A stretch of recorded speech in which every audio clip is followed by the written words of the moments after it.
Welcome to the A-Level Computer Science induction session. This is just a voiceover on this slide. You can watch separately without my voice boring you to death. All the way through, we'll be presenting you with links with information. So here's the main one for the specification. It's OCR, the exam board is OCR, and the link for the specification is right there. Okay, so just a brief overview of the course. You've chosen it, you know it's A-level, and obviously it's going to be mainly focused on programming over the 2 years, as you'd expect. There's also a maths focus as part of this A-level. That's why we insist on 6 and above at GCSE.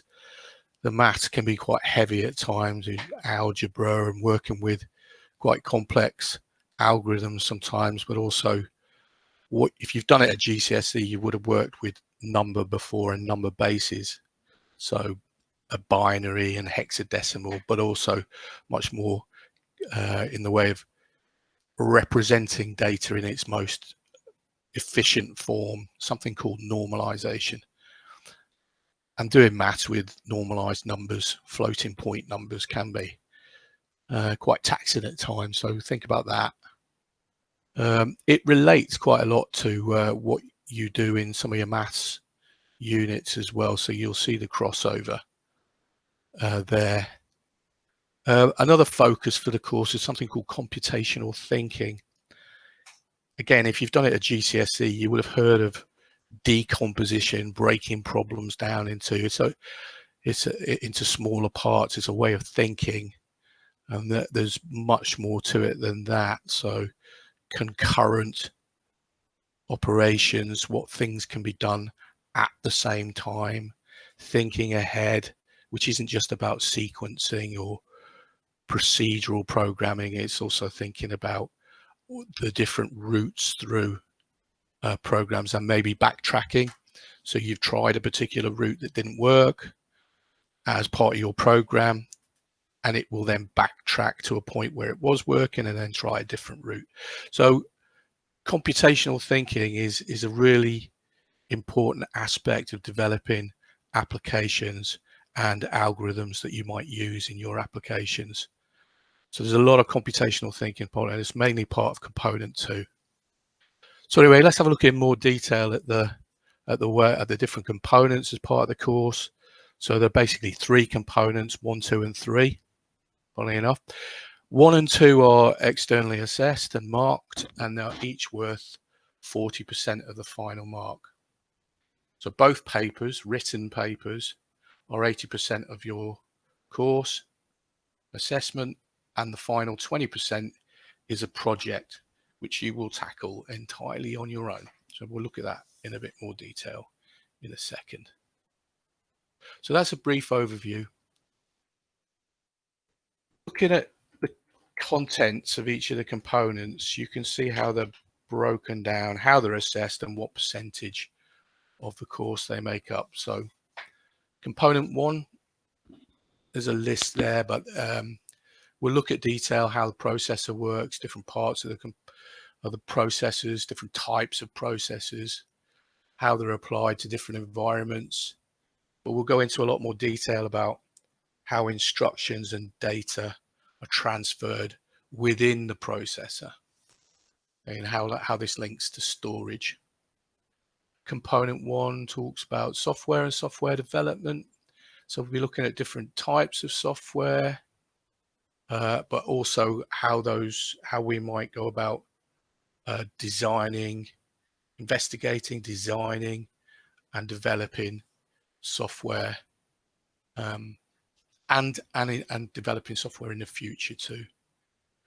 Most applications now, they involve exchanging data and how that data might be stored, how it might be organized, and of course how we exchange data in applications and across platforms.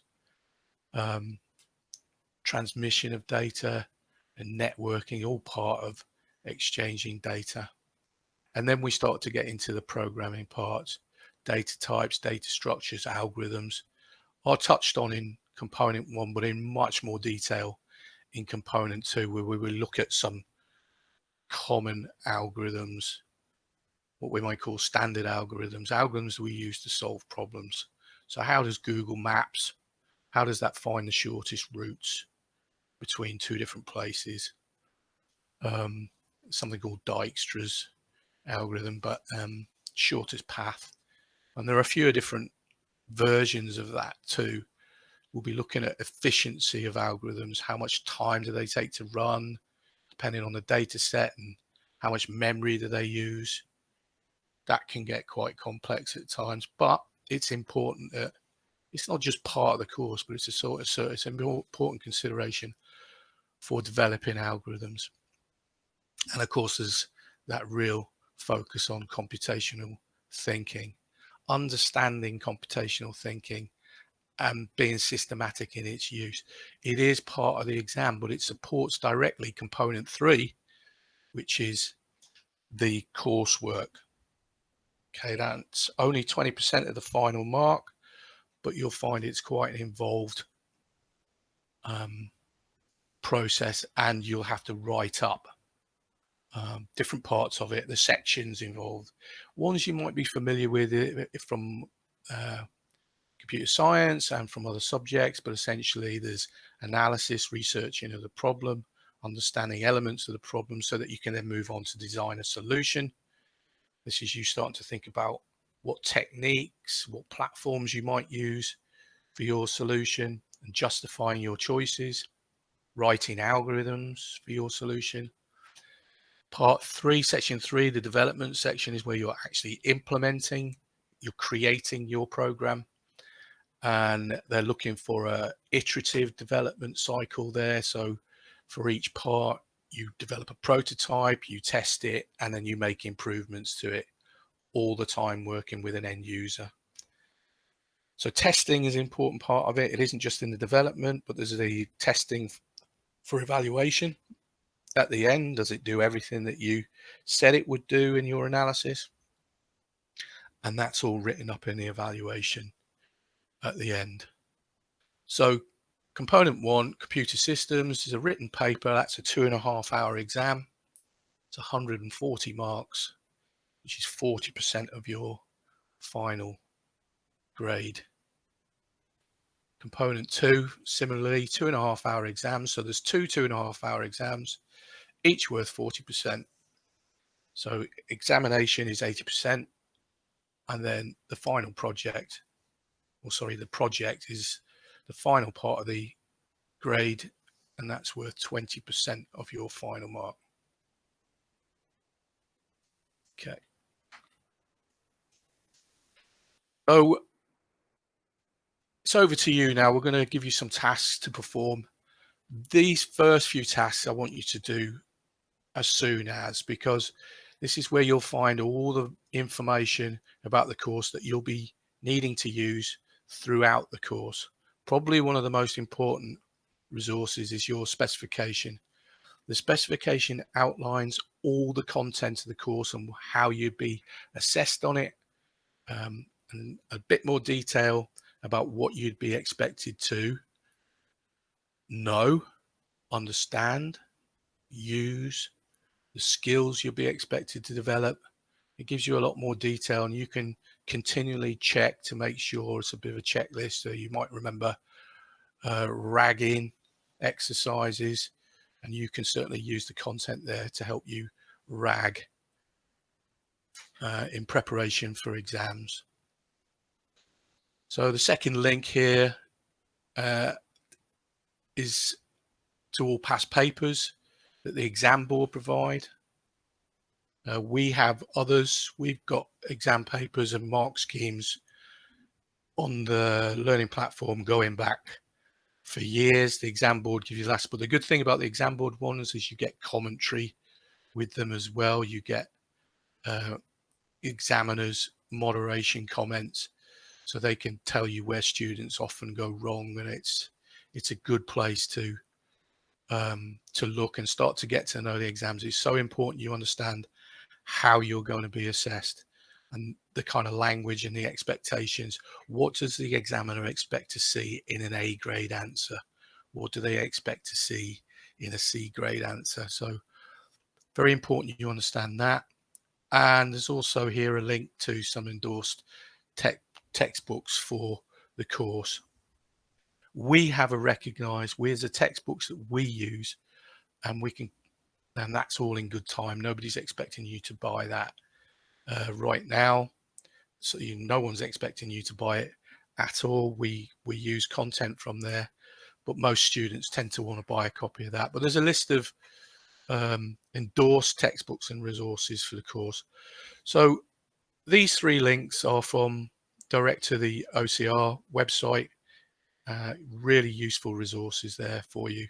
And if you go have a look at the OCR site, you'll see there's other stuff there too that you might want to peruse, have a look at. But you could use these all the way through the course. Likewise, you know, some of you might be familiar with the learning platform already. You might have seen some of the resources on there. These are the things that these are the resources that we will direct you to in support of lessons, following up lessons, prep time. We'll use this a lot. So you can see if you go to the link there, you see there's loads of PowerPoints, worksheets, other resources that we use, and you'll need to use your own login for that Google Drive. All of this is on the sixth form learning platform. This is assuming you have access to it. So if you don't have access to it now, you certainly will do. I can check on that and make sure it's ready for you for this induction, but I think it will be. So a couple of more documents here that I want you to focus on as part 2 here. If you go to that link, you'll see there's 2 documents. One's the scheme of work. Okay, so that outlines what content we'll be covering when throughout the 2 years. We've got the whole 2 years there. So the start of the document is an outline of the content. And if you look towards the back pages, you can see what content is taught and by whom. Teacher A and Teacher B. You will always have 2 teachers for the A level. It's more likely going to be either myself and Mr. Barber, unless we get someone else in for the year timetable issue, but it's going to be Mr. Barber or myself. As it is right now, I'm Teacher A and Mr. Barber is Teacher B, so B for Barber. The second document is our handbook. It outlines, it's got advice in there, outlines expectations of you and how you might organize yourself throughout the year. It's quite a big leap from GCSE to A level. You'll figure this out and you'll hear teachers say this over and over and over again. So we've put a handbook together for you. It's got some important information in there, something that you might want to reference over and over again. So the handbook's right there. You can just keep going back to it. But also there's advice in there on how you might want to organize folders, organize revision, organize yourselves so that you can keep on top of your work. The workload does get quite heavy at times. The thing is, most students who do computer science also do maths or physics or chemistry. They tend to. So computer science, I don't like to admit it, but it's true, tends to get put on the back burner compared to maths and physics, just especially maths. And if you're also doing further maths, the workload is immense. And so computer science tends to be viewed as a bit of a fun subject. I wish that wasn't the case, but it is. So you need to be organized. The expectations we have of you in computer science will be exactly the same as it would be for any other A level. We will expect work to be handed in. We would expect you to do the background reading and follow up. So important documents there that you can find on the sixth form learning platform in the computer science folder. We've got direct links there for you. Oh, something I know you've probably been looking forward to is the summer assignment. You'll get one of these for all your A levels, I expect. So a bit of a test right at the beginning. I want you to find the specification, and on page 42 of the specification, that's the actual page number on the document. I think the PDF page number is 48. That's as part of Acrobat software. You'll see the page numbers are different to the actual page numbers on the documents. So page 42 on the document, you'll see a list of acceptable programming languages. There is actually a written version of this assignment too, which lists them for you, but I really think it's important that you go and have a look at the specification. So of the languages listed there, the acceptable ones for OCR, I need you to choose 3 of them. What constitutes an acceptable programming languages? We could talk about that for hours, but what isn't acceptable are things like Scratch, or I don't know, simply taking something like Access database and adding some VBA script to it. They want real world programming languages. So of those on that list, we need you to choose 3. Okay, and you're going to do some research of your own. And we need you to either put a fact sheet together or a PowerPoint, not really bothered which, where you're going to research the following. You can use these as headings, subheadings in your research too, if you wish. It doesn't matter, but you can lay it out. There is no template. You can lay out, but we need you to look at these things. What's the name of the language? Who invented it and when? There are lots of different types of programming language. You'll hear of low-level languages, high-level languages, 4th generation languages, procedural languages, object-oriented. So what kind of language is it? What's it mostly used for? So a lot of these languages were developed to solve particular problems which might be related to maths, they might be engineering, it might be business related. So a lot of these languages arose for to solve particular problems in particular environments. So what's the language primarily used for, and what is it used for today? Outline some of the features that make it particularly suited for that purpose. So most languages, most modern languages, or all modern languages probably now, have built-in functions that are available there. They've all been written for you already that you can call on to solve problems.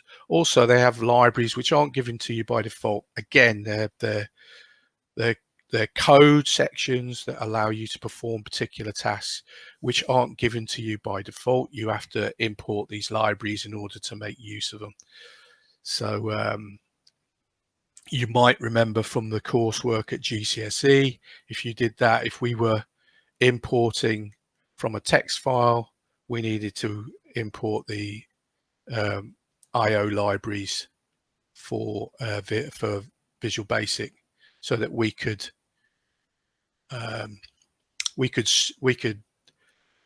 import data from a file and export data to a file. So Stream Reader and Stream Writer. Some of you might remember it wasn't available to you until you'd imported that library. So what libraries are available to you in the language, and then you can use code snippets just to demonstrate how these simple things might happen here: declaring variables of a particular type, how to assign values to variables, how do you perform looping or selection statements within that code. Most of them are the same, some of them are slightly different. And what data structures are available to you. So for instance, Python doesn't use arrays, it uses lists. Okay, so the languages are slightly different. Have a look at some code snippets, see if you can import them and use them as examples to demonstrate how to compare and see how they do things differently.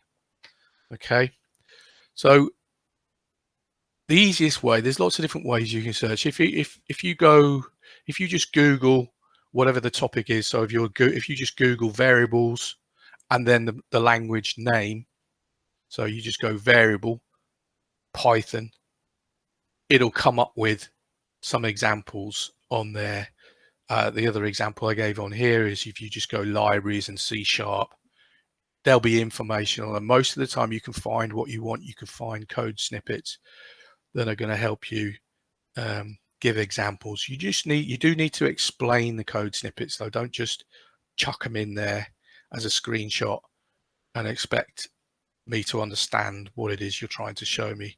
So brief explanation would be useful too. Another useful site, and you'll see if you do those searches, they'll come up a lot, is W3 Schools. All the languages are covered in there, and so you can get code snippets yourself. The good thing about W3 Schools, there's lots of tutorials in there, so if you have the time or you get bored, I would advise that you explore that a little bit. That isn't the assignment. That isn't part of the assignment, but it's a good idea. Presumably you've chosen computer science because you enjoy it. Okay, so as I said, there's no prescribed template. You can hand it in any format, or you can organize it in any way that you want. But please just keep it as either a fact sheet, a document, or some sort of slide, some sort of presentation. Okay, and that work will be due in, we'll get collected in September. All right, as I said, there's a document that you can reference, print off, or do whatever you want with that outlines this assignment. So it's not just here on the slideshow. Okay, so thank you for listening. If you've got any questions about any of the content, of course, you can email either Mr. Barber or myself at the email links there. And there is another copy of this presentation, this slideshow, without my voice over the top. Okay, so that'll be in the, well, it'll be with alongside this one too. So have a great summer, and we look forward to seeing you in September.